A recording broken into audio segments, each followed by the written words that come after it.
Hey yo, what's up, GioEra, and welcome back to another video. So for today, I'll be talking about everything we know so far about the new 2024 update, which is gonna be one of, if not the biggest updates the Dauntless has ever seen. And stay tuned, because we are gonna be talking about many different important information for this update. So yeah, without further ado, let's get straight into it. Okay, so as I said, this is one of the biggest updates the entire game has ever seen, and it's gonna be coming out on the summer of 2024, which is just around the corner. I suspect and I think the update is gonna come out on later July or maybe like earlier August. So let's stay tuned and let's hope that it comes out earlier than that. So yeah, now let's talk about what the new update is gonna bring. This update is gonna be called the Shadow Tiles, and it will include a new permanent progression system, combat upgrades, including the ability to swap between two weapons on the go, which is really cool. Improved behemoth behavior, enhanced core gameplay, system-wide upgrades, and stuff like that. So yeah, they're gonna be changing weapons, behemoth, gear, and all that stuff. So let's get straight into it. Firstly, I'll be talking about the gear, the ability to equip more than one weapon at a time, unique weapons with individual identities, more flexible combat options, clearer combat systems and ability effects, and more responsive interactions between Slayers and Behemoth. Okay, firstly, I want to talk about the weapon swapping, which is one of the biggest things that the update will encompass. Weapon swapping. Weapon swapping will allow you to equip more than one weapon at a time and swap between them in combat, which is really cool in my opinion. Also, in the upcoming update, the weapons and the gears will have a different progression system. For example, they won't be locked for 20 levels. You can go beyond 30, 40, 50, and I think the max level is gonna be the 60. So that's pretty cool too. The weapon swapping. Why are they doing it? With weapon swapping, you can expand your build options, get more builds and stuff like that. So that's really cool. You can have also cross combos and do more combos with weapons. And yeah, now let's talk about how the weapon swapping is gonna work. So basically, they're removing the lantern ability from the game, and they're gonna be swapping with the weapon swap button. Now let's talk about how you can swap during combat. There are three ways you can do that. First one is while the weapon is sheathed, press the weapon swap button to switch between your two weapons instantly. This is the simplest cost-through way to perform a weapon swap. The second option is while the weapon is unsheathed, press the weapon swap button to switch between your two weapons. This automatically performs the light attack of your other weapon as you switch into it. There is a small stamina cost for this, but it can lead into weapon combos that normally start with a light attack for second weapon. And the third option, while the weapon is unsheathed, perform a combo that can lead into a weapon swap, known as cross combo. New combo routes have been added to weapons that can lead to cross combo. Cross combos inflict significant damage and provide a large burst of specialized damage for the weapon you'd swap into. For instance, a cross combo from the sword to a hammer will deal significant core and stun damage. A cross combo from the chain blades to a pike will deal massive damage and a large amount of wound damage. So yeah, I'm also gonna be showing you the weapon swapping in game too on the screen, so you can check that out too. So yeah, that was weapon swapping, and now let's talk about the gear and the weapon progression. Today in Dauntless, each weapon has a small amount of progression, but improving players' capabilities comes mostly by crafting new weapons with different perks and set slots. Additionally, each weapon of a particular type, for example swords, hammers, etc., functions nearly the same. The Embramain sword and the Helen sword, for example, aren't very different in terms of gameplay, and this has led to a couple of issues: limited playstyle options and clear best choice in almost every scenario.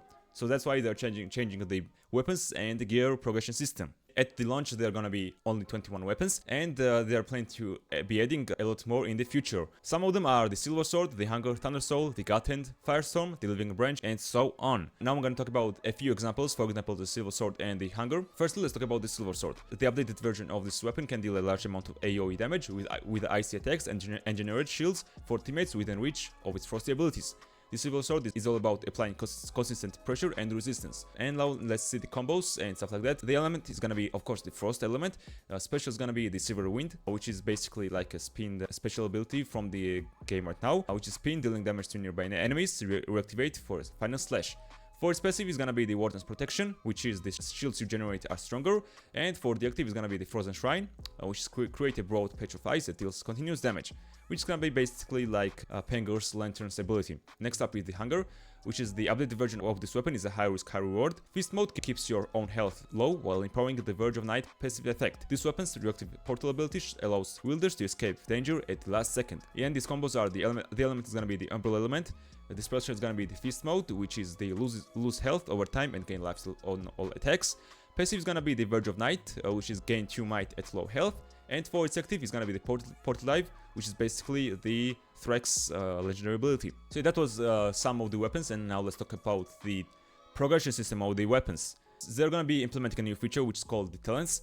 To further customize your new weapons, each one has an array of available talents. Each talent can offer a bonus to the weapon's abilities or a permanent bonus to the slayer's buffs. For now, the slayers can unlock one talent in each line when that weapon reaches level 10. And level 20, level 20, 30, 40, and so on. And unlocking a talent will require a variety of behemoth parts, but once it's unlocked, you can switch it freely while in runs gate. While it's possible to unlock every talent, only 3 talents can be active on each talent line.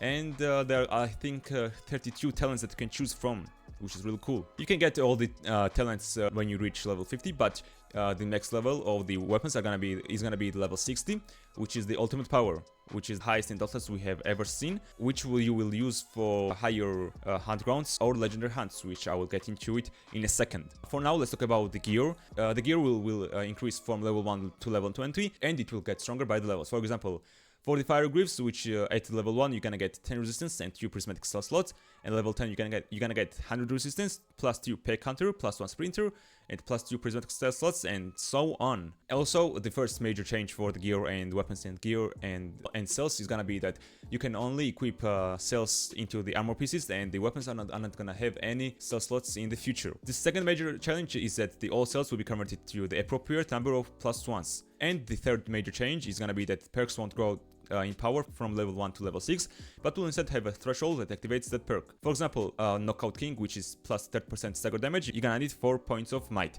You'll need 4 points of Knockout King to get the bonus stagger damage. If you only have 3, no bonus is gonna be added, and if you have 5, it's still gonna be plus 30%. And to reach the thresholds, you want to use creative combinations of armor pieces and cells, and each piece of armor will offer some points by default. Usually a complete set of armor from Behemoth will be enough to activate a couple perks, but mixing and matching will allow for even more efficiency. While we're talking about the core buffs, I will also talk about that they're changing the buffs and cores. The 6 core buffs are gonna be the might, which is the attack damage, critical, which is gonna be the critical hit and damage, speed is gonna be movement and attack speed, vitality is the HP, defense is gonna be the damage reduction, and the endurance is gonna be max stamina and stamina recovery changes. Okay, that was the weapon and progression system, and now let's talk about the encounters, behemoth encounters, and behemoth and all that cool stuff. Firstly, I'll talk about the pursuits, which are coming back in this update, which is a lot of people wanted this game mode to come back, and they're finally adding it back in the game.